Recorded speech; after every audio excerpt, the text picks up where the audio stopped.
Boa noite. O Ideias da Aldeia está começando. Eu sou Vássia Vanessa e hoje vou conversar com o desembargador Arquilau Castro Melo, que vai falar um pouco sobre uma de suas maiores paixões, as histórias do Acre. Boa noite, desembargador. Boa noite. Desembargador, o senhor foi um dos principais articuladores da primeira semana euclidiana, né, que encerrou dia 3 de dezembro. Né? E que acabou trazendo para Rio Branco um pouco sobre as histórias que cercam a relação do escritor Euclides da Cunha com o Acre, né? Que importância tem mostrar essa história? Na verdade, quando nós estamos lendo Euclides, nós estamos também nos vendo, porque ele, dos primeiros exploradores dos nossos rios, e vindo aqui por conta de uma missão oficial do governo brasileiro, ele também fez uma leitura, não só da geografia da Amazônia, mas também sobre o homem da Amazônia, porque ele pretendia escrever um grande romance, um grande livro que ele chamaria de O Paraíso Perdido. E então ele se preparou também antes de vir para cá, leu muito, estudou muito, né, se ofereceu para vir, né, dizendo que eu prefiro as matas, os seringais, essa coisa nova, aquilo que está nascendo, que ir para Paris, etc., para onde vão, o destino de todo escritor de sucesso que ele já era. Então a gente pretende assim, vamos introduzir esse Euclides da Cunha na nossa história, definitivamente. Vamos realizar semanas aí de Euclides, para que também ele passe a constar dos livros didáticos que a gente não estuda. Acontece que o Plácido de Castro foi uma figura muito forte, né? E lutou, e a luta dele foi renhida, houve muitas batalhas, muita gente morta, muitos parentes de pessoas que lutaram na guerra. Então ofuscou outras personalidades que aqui estiveram e que contribuíram muito para que o Acre fosse o território do tamanho que é. E a gente possa compreender melhor a gente. Bom, o senhor citou, entre outras coisas, a figura marcante que teve Plácido de Castro na história do Acre, né? Mas a gente sabe que, por exemplo, o Euclides da Cunha, no início do século passado, já escrevia, né? Foi acho que uma das primeiras pessoas que denunciou o descaso que o governo federal tinha com a região, né, e também a exploração dos seringueiros, né? Mesmo assim, ele não entra na história acreana. Por que o senhor acha que isso acontece, né? Uma parte dessa parcela de responsabilidade está nos historiadores ou não? Na verdade que está, sim. Euclides é pouco citado. Só um escritor que dá destaque para Euclides é o Leandro Tocantins, que escreveu, inclusive, que condensou as obras de Euclides. Euclides queria escrever um livro sobre o chamado Paraíso Perdido. E como ele não concluiu, ele não escreveu esse livro, mas ele deixou crônicas da viagem, escritos, discursos, poesias, cartas. Então o Leandro Tocantins juntou isso numa obra chamada Paraíso Perdido, que o Euclides. Mas o Euclides ali já dá pistas do que ele pretende com essa obra, com o enfoque que ele quer dar. A exemplo dos Sertões, ele dizia, vou escrever um segundo livro Vingador. Vingador no sentido de que colocar, né, como herói, como personagem centro da história, o homem simples, como ele fez nos Sertões. Né, depois, no caso seria o homem da floresta. O homem da floresta, dos seringais, do sertanejo que vem para cá, né, e que luta, essa bravura de enfrentar essa região tão inóspita que Euclides conheceu. E, enfim, uma parte é pelos historiadores, sim, que eles, poucos se dedicaram ao estudo dessa viagem do Euclides, porque a história do Plácido de Castro, ela fecha tão bem, né? Tem começo, uma guerra que tem começo, tem meio, tem fim, e os precedentes das insurreições armadas também são muito interessantes, com Galvez e com outros personagens, que acaba realmente não tendo espaço, né, para essa reflexão do Euclides, até porque o vocabulário do Euclides, etc., é um vocabulário mais denso, que exige mais reflexões, etc. Enfim, mas como é um escritor, um personagem imortal, né, no sentido de que sua obra jamais passará, nós vamos todos passar. Um clássico. Né? Então ele é atual, por isso que ele é clássico, porque ele é atual. A gente pode ler Euclides hoje e a gente vê o Acre, que hoje realmente é esse o Acre mesmo, essa Amazônia mesmo, que esse homem está relatando. É a mesma que eu vejo hoje, os mesmos traços que ele deixou, né, nas suas páginas, etc., a gente vê hoje ainda. Qual a sua opinião, desembargador, a respeito dessa figura, Euclides da Cunha, né? Porque quando o senhor fala que ele é um clássico que é atual, não consegue esconder uma admiração muito grande, né? Como é que o senhor vê Euclides da Cunha? Euclides da Cunha era uma figura firme, um sujeito de propósito, se colocava como cidadão sempre, nunca deixou de se colocar mesmo nos sertões, né? E, ao mesmo tempo, uma figura também contraditória. E está aí por isso que ele é interessante e é clássico, porque ele se revela na sua contradição também, né? Ele, quando escreve os Sertões, ele vai dizendo dos preconceitos que ele leva para os sertões, para Canudos, né? Chega a comparar os nordestinos como macacos, como pessoas, monstros, como bichos, etc., né? Mas aí isso vai mudando. Quer dizer, aí por isso que ele é uma pessoa interessante, porque a gente se apaixona, porque o autor confessa a sua ignorância no decorrer de um trabalho e mostra profundidade. E por que ele vai mudando e mudando, mudando, concluindo ao final de que aquela guerra, aquele massacre do Arraial de Canudos foi desnecessário, foi um absurdo, foi um abuso. E que ele temia aqui na Amazônia também, que o Peru esteve e o Brasil, se aquela coisa continua, porque morreram várias pessoas aqui no Rio Chandres, umas 50 pessoas, a registro disso, oficiais, que morreram entre brasileiros e peruanos aqui. E o Euclides tinha preocupação, quer dizer, uma guerra na Amazônia com o Peru, dizia, vai ser pior do que Canudos, vai ser pior do que a Guerra do Paraguai, nós vamos nos meter num lamaçal sem fim, e isso não é possível. Essas nações, até ele, apesar de ter tido muitos conflitos com a outra comissão que viajava, que era mista, lá dos peruanos. Comissão boliviana, né? Peruanos, e ele chega a dizer, não, nós, países da América Latina, no dia que nós nos conhecermos melhor, nós seremos uma comunidade forte para enfrentar o imperialismo. Era um sujeito visionário, atrás, né? Um século atrás. Conheceu o Acre, disse do seringueiro, disse do seringalista, teve problemas, um conflito com o Plácido de Castro, inclusive eles tiveram um encontro, viajaram juntos aqui de Boca do Acre para Manaus, quando Euclides descia o Rio Purus, e o Plácido de Castro descia o Acre para ir para Manaus também, depois para o Rio de Janeiro. E aí eles tiveram um encontro, o Euclides pediu para o Plácido, Euclides como repórter, notava tudo, escrevia tudo, disse, olha, Plácido de Castro, escreva aqui para mim como é o seringal, como é a vida do seringal. Naturalmente, Euclides já sabia, porque estava aqui há 8 meses aqui dentro, e além do estudo que ele tinha teórico, ele já conhecia os seringais, ele desembarcava nessas onde tinha um brasileiro, entrevistava, anotava, para dizer, aqui tem um brasileiro, ali tem um peruano, para depois estabelecer a fronteira com o Peru. E ele escreveu, o Plácido escreveu no caderneta de Euclides, e Euclides chegou no Rio de Janeiro e fez uma interpretação do seringal. Olha, seringal não vai para frente, aquilo lá não tem futuro, o seringueiro trabalha para se escravizar, a estrada de seringa, diz ele, é como um polvo a devorar o seringueiro, quanto mais ele trabalha, mais deve, e aí contabilizou, mostrou que o seringueiro saía lá do Nordeste já devendo para o seringalista, porque todas as despesas no final da viagem era colocado no borrador que eles chamavam. Enfim, e Plácido naturalmente não gostou dessa interpretação que o Euclides deu. Depois alegou, não, mas é porque não conhece direito e tal, papapá, né? Mas a visão de 2 homens, grandes homens, em conflito, né? 2 valores, o Plácido de Castro empresário agora, né? Um senhor que tocava seringais, etc., dizendo também que ele sofreu muito e tudo mais, porque o seringueiro fugia, o seringueiro dava cana, enfim. E era preciso se proteger, cobrando até mais pelo leite, pelo açúcar, etc., que o preço absurdo, denunciado por Euclides, etc. Enfim, era uma pessoa de uma determinação fantástica. Como é que surgiu esse interesse, desembargador, por essas histórias todas que o senhor está contando? Aí que eu comecei a ler a história do Acre, falando de Euclides, aí comecei a pegar alguma coisa ali, acolá, e depois vendo o que ele escrevia, falava sobre o homem e percebendo o seu caráter. Euclides, cidade de São Paulo, tem São José do Pardo, tem uma verdadeira, quase que adoração a Euclides. Porque eu digo o seguinte, quem lê Euclides não sai impunemente. Ou gosta mesmo, se apaixona pelo jeito dele de ser como pessoa, ou então vai odiá-lo. Mas ele tem passagens assim que apaixona a gente. Ele fala assim, olha, nós estamos, ele sofreu, ele era um cidadão já com a saúde precária.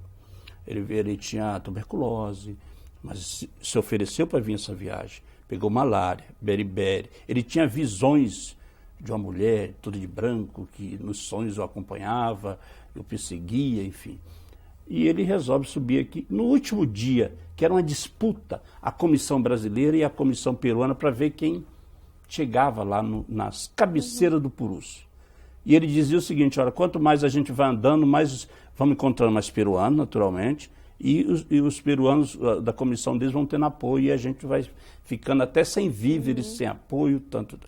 No último dia, é um negócio fantástico, no último dia, para chegar na cabeceira mesmo, ele disse que acordou de manhã, viu o pessoal dele, que eram umas 10, 15 pessoas, militares, etc., topó como ele e outras pessoas, que estavam assim jogados na praia. Ele diz: hoje, cabeça baixa, já ninguém aguentava mais tantos meses de sofrimento. Ele disse: hoje eu não vou ter condição de pedir mais do que eu já pedi. De dizer que o Brasil precisa deles, eu já disse isso tudo, eu não posso mais repetir isso, mexer com a alma deles. Hoje eu não tenho condições. Mas ele disse que de repente aconteceu um fato inusitado. Os peruanos correram para o seu barco, botaram a bandeira, saíram todo garbosos dali, todo... Aí o brasileiro não falaram uma palavra, todo mundo correu para o barco, botou a bandeira do Brasil. Mexeram com os brios dos brasileiros. Chegaram primeiro do que os peruanos. E o próprio o comandante peruano falou: mas senhor Euclides, nós vamos lá, deixa que nós vamos, depois a gente traz os dados para o senhor. Eu disse: não, eu vou cumprir minha missão, vou até lá sim. Chegou lá se arrastando mesmo, caindo, chegou aqui. E todas as histórias, você teve acesso a documentos, a informações que a gente não encontra tão facilmente, né? Toda essa pesquisa pessoal, né, que o senhor fez, foi feita aqui ou o senhor teve que buscar essas informações fora do estado? Há muita coisa nós buscamos fora. Nós tivemos apoio do Itamaraty, né? O Itamaraty, ele vê a serviço do Itamaraty. Então o Itamaraty guarda, por exemplo, um álbum fotográfico da história do Euclides, dessa viagem dele. Euclides trouxe um fotógrafo, né, nessa viagem, até foi muito criticado na época pelos jornais, que era um absurdo, era esnobar, trazer um fotógrafo. Ele deixou agora, a história prova que não era, que ele documentou a sua viagem, deixou um álbum com 100 fotografias, de forma que hoje você pode pegar essas fotografias, olhar onde era aqui, e levar hoje, mostrar o mesmo local que era. É até um desafio para a imprensa, etc., né? Mostrar isso. Então, vai fazer 100 anos no próximo ano dessa viagem do Euclides. Então, ele deixou muita coisa, deixou o diário da marcha, né? Dia a dia da expedição dele, os conflitos que ele tinha com os peruanos, assim, no decorrer da viagem, as cartas que ele mandava para o Barão e as cartas que o Barão mandava para ele, os ofícios, enfim. Ele tem um vasto material que precisa ser explorado.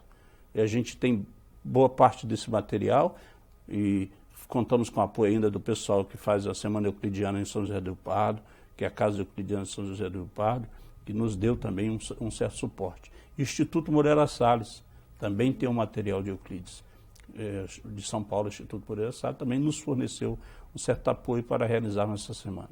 O fato é que a semana foi muito boa, a gente quer realizar, tanto que nós propusemos fazer a primeira semana, no próximo ano a segunda, etc. De tal forma que isso seja um evento que seja do calendário cultural. Desembargador, eu vou querer saber logo mais por que parte desses documentos não estão, por exemplo, aqui no Acre, né, à disposição dos acrianos, à disposição dos jovens que estão estudando, que de repente devem conhecer a história do Acre. Mas isso logo a gente vai ter que fazer um rápido intervalo. O Ideias da Aldeia vai fazer um intervalo, mas a gente volta já conversando com o desembargador Arquilau de Castro Melo. Fica com a gente.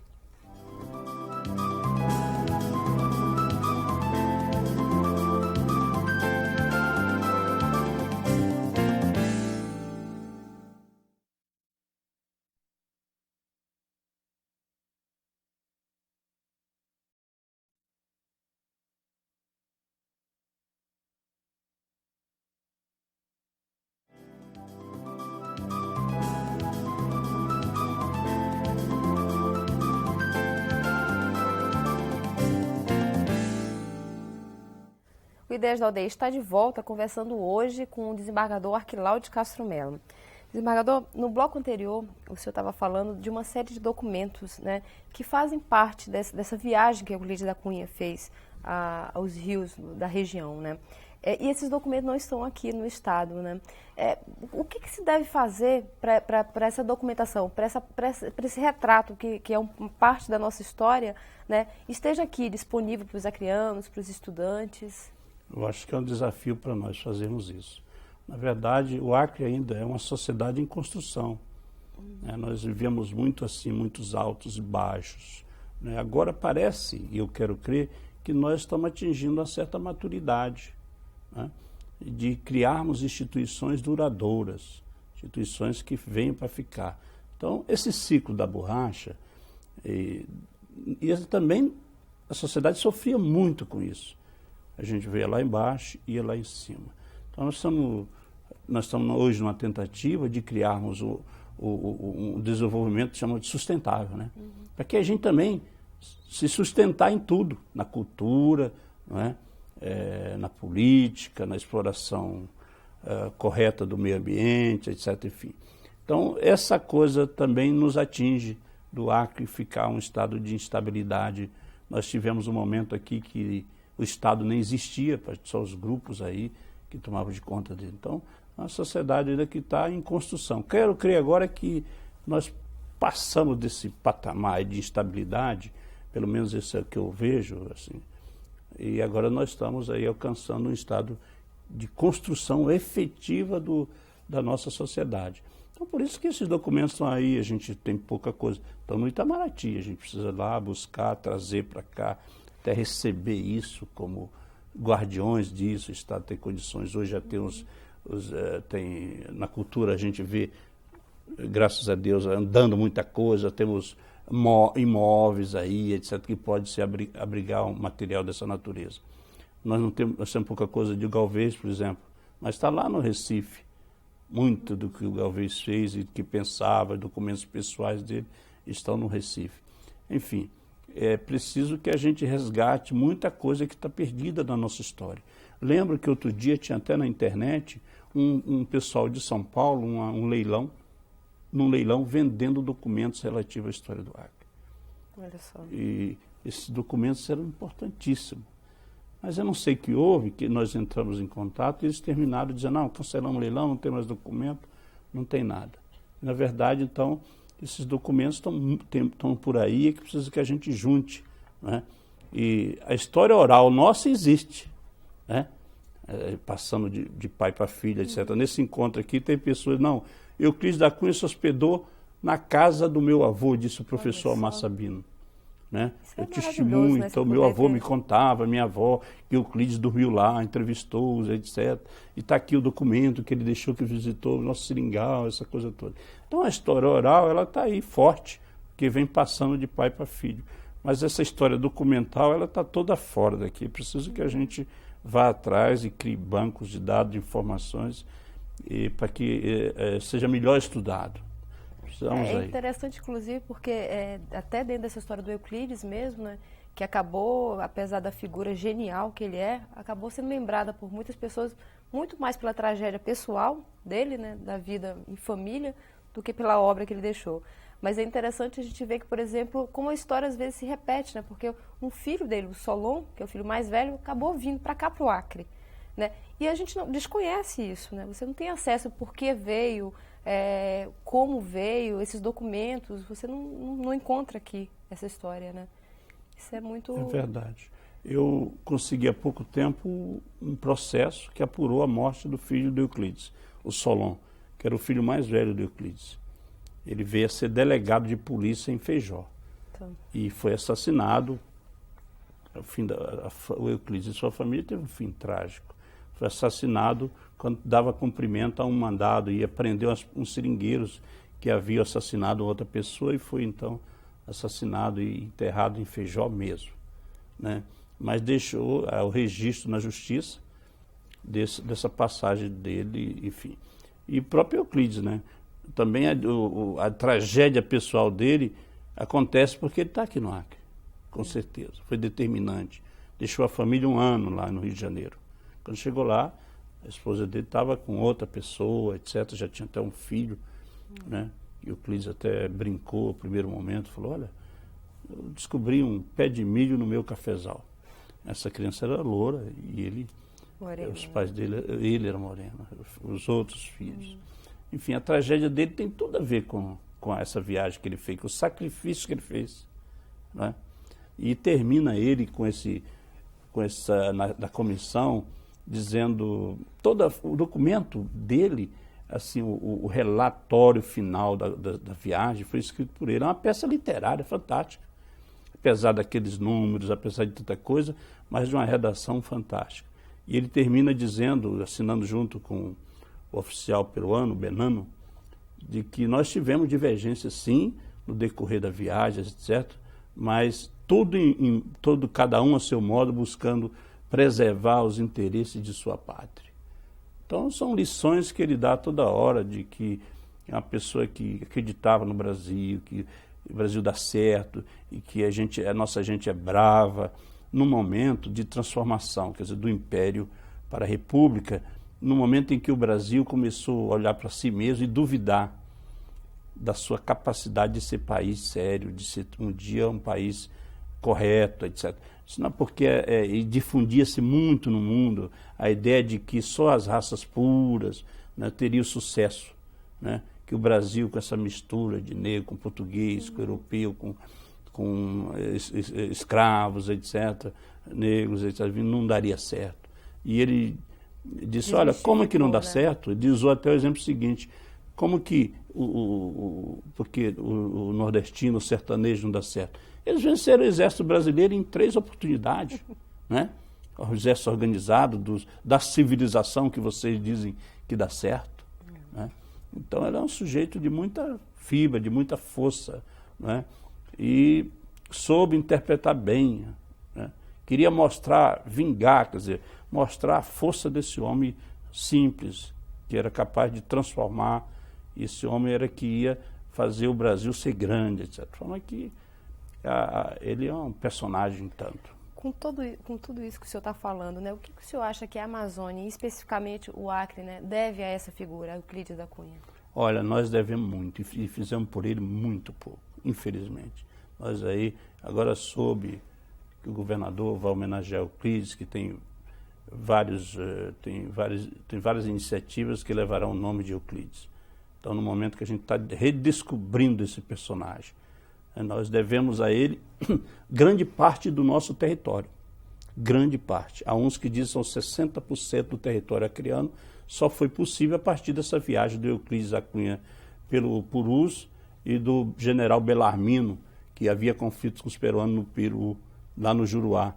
Na verdade, o Peru não reconhecia o Tratado de Petrópolis. Disse, olha, esse Tratado de Petrópolis é um acerto do Brasil com a Bolívia. É o acerto lá do Rio Acre, a bacia do Rio Acre. O Rio Purus, eles diziam, nasce no Peru. O Rio Juruá nasce no Peru. Então, a Bolívia, o Brasil não podia comprar, que eles usavam a expressão, comprar da Bolívia que a Bolívia não tem. Então, esse conflito aí só terminou mesmo, definitivamente, 6 anos depois do Tratado de Petrópolis, que em 1909 é assinado o tratado com o Peru, né, que limita definitivamente a nossa fronteira, que aí nós tivemos paz. Do lado de que nós tivemos aí o Acre, todo mundo queria o Acre, né? Bolívia queria, Amazonas queria, só o Brasil que não queria, né? O Peru queria, enfim, porque era uma terra rica, né? Potencial gomífero importantíssimo. E aí o Euclides tem um papel importante também, porque ele fala já da ecologia. Ele diz que aqui a gente tem que explorar essa terra com muito cuidado, com muito carinho, né? Não podemos entrar de qualquer jeito. Então ele é precursor até do movimento ecologista. O senhor acha que isso mostra assim que a floresta acaba pedindo que as pessoas tenham respeito e quem de repente consegue ler isso na floresta acaba tendo essa consciência ecológica que o senhor está falando? É verdade.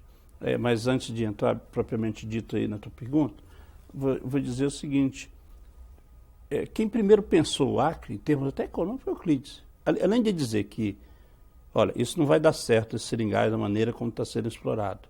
Comunidades isoladas, uma das outras, que não há comunicação, etc.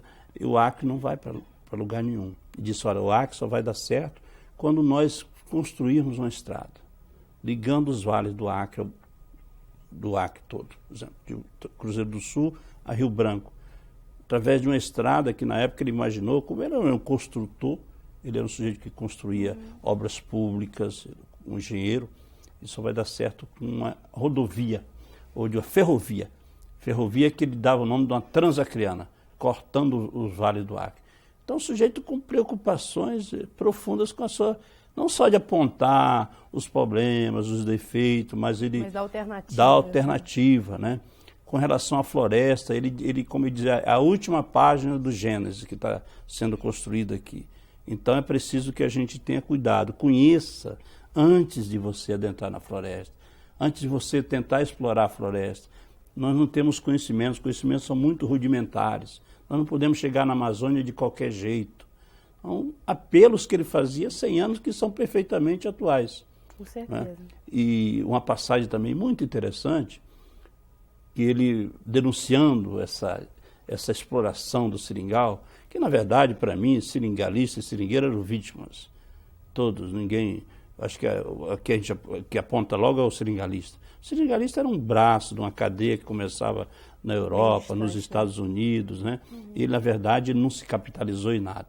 Não teve dinheiro. Tanto é que na hora que o banco tirou o dinheiro do seringalista, o empréstimo anual que fazia, ele não tocou mais seringal. Ele não tinha. Ele trabalhava com dinheiro que não era dele.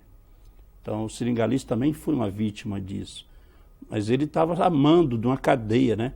E o Euclides fala que ele chamou de que aí na Foz do Purus tem uma ilha, a Ilha da Consciência, onde todo mundo, aí os seringalistas, deixava a sua consciência, as pessoas deixavam a sua consciência, de sorte que era um vale-tudo, vamos dizer na expressão de hoje, na exploração dos seringais, essa convivência de seringal. É isso que ele usou, essa expressão, a Ilha da Consciência, onde a gente deixa os escrúpulos da gente e avança na floresta sem nenhum escrúpulo. Desembargador, na década de 70, eu quero lembrar agora um pouco da sua história, né? Além de ter advogado em favor dos seringueiros, né, que eram expulsos das suas terras, o senhor também foi repórter, né? Isso explica parte desse interesse tão grande que o senhor tem em buscar a história do Acre, em correr atrás de documentos, em estar escutando, falando com pessoas que sabem de parte da história? É verdade, eu fui do movimento sindical, né, trabalhadores rurais, né, e é uma coisa que traz da minha infância, sabe? De rios, de tudo. Eu nasci vendo o rio. Uma coisa que eu nasci no meio do seringal, a primeira coisa que eu vi foi o rio, floresta, etc. Daí eu até fazer uma divagação, quer dizer, não adianta querer tirar o homem ribeirinho da beira do rio. Ele volta. Ele vai vender lá e volta. Primeira coisa que ele viu, quando ele abriu os olhos, etc., foi o rio, a liberdade de tomar banho em rio, essa coisa. Então não adianta querer tirar o homem do alagadiço, nós temos que criar condições para que ele viva ali com um mínimo de higiene, etc., e tal, de urbanização onde ele mora, etc.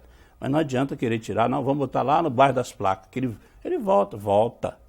Porque aquilo tem uma ligação forte que ele nem sabe explicar por que ele volta. Enfim, a minha ligação com água, com rio, é de infância, né? Então a gente, lendo Euclides, ele reaviva isso, ele toca na gente profundamente. Na medida em que ele demonstra essa mesma paixão pela natureza, né? Era um sujeito, era um enciclopedista. Sabia filosofia, se preparou muito, passou em Belém, a primeira coisa que saltou em Belém foi no Museu Gueldi, conversar com os cientistas, saber das pesquisas que tinham andamento a respeito na Amazônia, conhecer, trouxe uma vasta literatura antes de entrar aqui, né, leu tudo, leu sobre Chandlis, ele elogia muito Chandlis, né, e outras figuras, mas o trabalho do Chandlis, da navegação do Rio Purus, essa coisa toda, foi um trabalho que ele se valeu de muito peso para ele, muita importância. Ele elogia dizendo que o Xandre fez mais do que ele. É um sujeito humilde para reconhecer isso. Né? O senhor acha que, na sua opinião, a semana, como esse primeiro evento de puxar essa história, ela cumpriu o seu papel? Olha, cumpriu e há desdobramento. Até na universidade, 4 palestras com pessoas que conhecem bem Euclides, a sua obra, etc., reflexões sobre isso. Nós estamos com uma exposição aqui no museu, exposição fotográfica dessa parte dessas fotos do Euclides, da viagem dele, aqui no memorial, que vai permanecer até o final do ano. Infelizmente, numa época muito propícia, que as escolas estão de férias, mas a gente convida professores e alunos que vão ali, etc., e conheçam um pouco dessa história. Depois, nas escolas, foram passados vídeos e filmes em algumas escolas públicas. Então, foi um passo pequeno na gente construir essa semana. Agora, nós temos um compromisso grande no próximo ano. Ele estará fazendo 100 anos da viagem de Euclides. Aí nós temos que fazer uma com foco mesmo nessa viagem dele, destrinchar mais isso. Então, vamos esperar até o próximo ano para a gente conseguir retornar toda essa história cada vez mais forte, né? Desembargador, eu queria agradecer muito a sua presença aqui e esperar que o senhor possa voltar outras vezes ao programa para contar outras histórias sobre o Acre. Muito obrigado. O Ideias da Aldeia de hoje vai ficando por aqui. A você das 22 cidades do Acre que nos acompanhou, uma boa noite e até o próximo programa.